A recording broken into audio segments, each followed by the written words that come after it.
Faze Clan is officially back, but the clan looks a little different than it ever did before. But I personally think that these new additions and members to Faze Clan will completely save the organization and restore it to the way that it once was. Now, according to a lot of the comments I see across the Faze Clan social media accounts, I'm not sure that many of you agree with that statement, but at least let me tell you why and how these new members could completely save Faze Clan. But first, if you're new to the channel, don't forget to press the subscribe button to join the trap house with the biggest trapper. And while you're at it, don't forget to click that very first link down below in my description to join my Discord server and become an official member of the community. Now, with all of that being said, let's get into how these new Faze members will save Faze Clan. So as you all probably know already, and as I mentioned in my recent video, Faze Clan kicked everyone out the clan, and while they were in the process of kicking everyone out the clan, they also announced that they had 4 new members joining.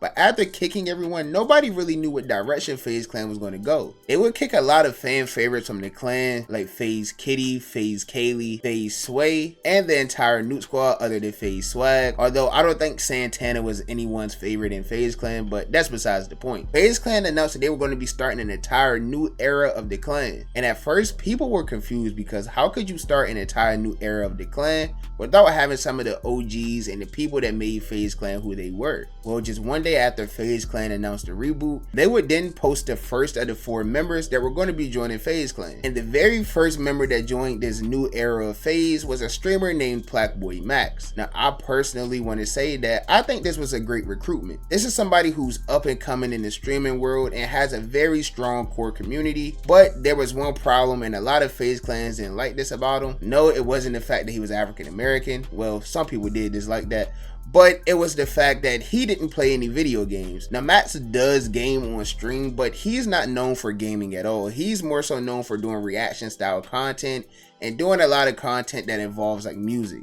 In fact, the backlash from the Blackboy Max signing got so bad that FaZe Banks even took it upon himself to make a video. But as far as Max, we just recruited Max today.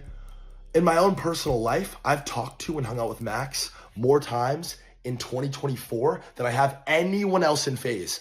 And at the end of the day, I know that first step of establishing some sort of sense of camaraderie and friendship and just actually even talking to the people who share the name Faze, that's what we have to figure out first. And even a big YouTuber like Bams, who's been trying to sign to Faze forever, took the time to chime in and give his opinion on the newest signing, Blackboy Max. He made a tweet saying the newest Faze Clan recruit, and this was a video of Blackboy Max doing a 1v1 in Call of Duty in which he was getting absolutely smoked in, like he was doing bad. And this video was just a nod to say, oh, they're signing people that aren't gamers, but I do think Bams was just trolling because under the original tweet he did say congratulations to Blackboy Max. It was probably just frustrating for people like Bams, who's been trying to get in Faze Clan for years, but they're giving other content creators who probably never touched a ballista in their life a chance to join the organization.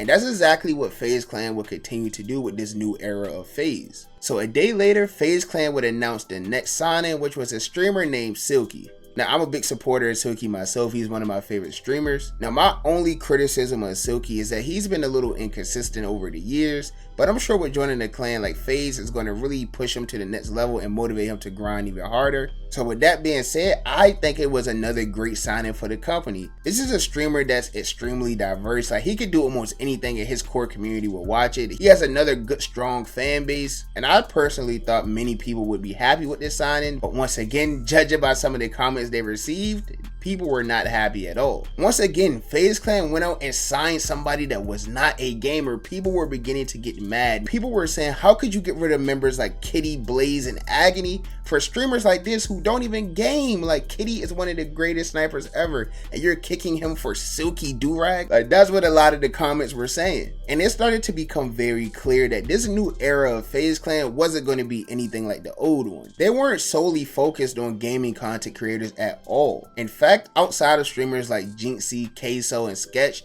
there really isn't any streamers that's really known for being gamers. Like, yeah, they'll play games here and there. Like, I don't think anyone looks at streamers like Casanat, Aiden Ross, or Asho Speed and think they're like big gamers. FaZe Clan became focused on the new era of streaming and content creation, which is solely focused on like IRL style content. But a day after they announced Silky as the second member, they would announce the third signing, which was a streamer named Jason DeWeenie. Now, I'm not too familiar with Jason at all, but I do know he does gaming content a lot. He actually plays like a lot of Fortnite tournaments and things like that. And he isn't the best at these games, but he's not a bad gamer, and he does play games on stream quite often. But he also does like a lot of IRL style streaming content. So for the direction that FaZe is going, I think that this is a great signing, and I didn't really see Jason get too much backlash other than like trolls saying who is this or never heard of this guy, and you know, the typical things that people with no job say in Twitter comments. And they really couldn't say he doesn't game, because he does game. In fact, he even has winnings in like Fortnite tournaments. So the argument that he didn't game was kind of irrelevant with somebody like Jason DeWeenie. And this fourth signing would kind of throw people off, because a lot of people didn't know who this fourth signing was going to be. Just one day ago, they announced the fourth and final signing, and this was a streamer named Lacey himself. Now, I'm pretty sure if any of you watch streamers like Clicks, you probably know who Lacey is.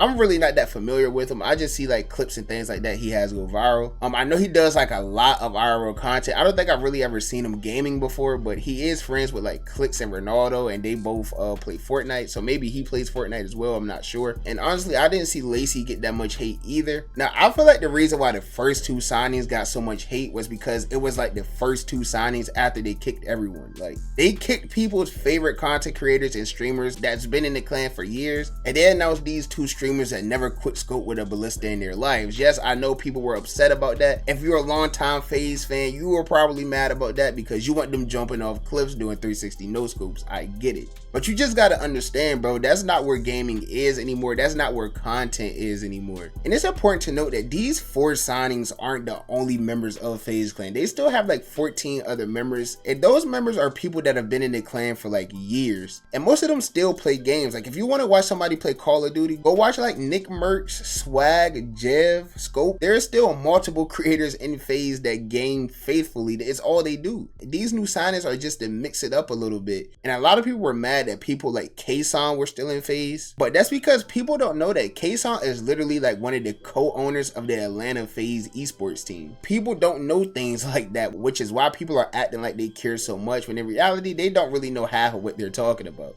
So like I was saying, if you want to watch gaming, they still have their esports team, and they still have like 7 other members whose entire content is based around games. And honestly, when's the last time you seen a picture of all the FaZe members together? It was probably like back when they had like the FaZe House New York or something like that. The point is, FaZe had over 100 members at one point, in which most people probably didn't even know who was in FaZe and who wasn't anymore. Like, there was a time where even if you had FaZe in your name, it didn't really mean much at all, just because it was so many people in FaZe. But that's what Banks and the entire FaZe organization wants to restore. They want to restore the true meaning of FaZe. They want it to mean something to people. They just want it to grow outside of what it has become. And honestly, yeah, you can say all 4 of these new signings don't play games while they're in FaZe. But you can make the same argument and say, okay, nobody was this mad at FaZe Clan when they was out signing rappers. The only time people were truly mad about a FaZe signing recently was when they signed that Grace Von Deen girl who was like the actress from Stranger Things. She also didn't play Call of Duty specifically, but she did play like other games.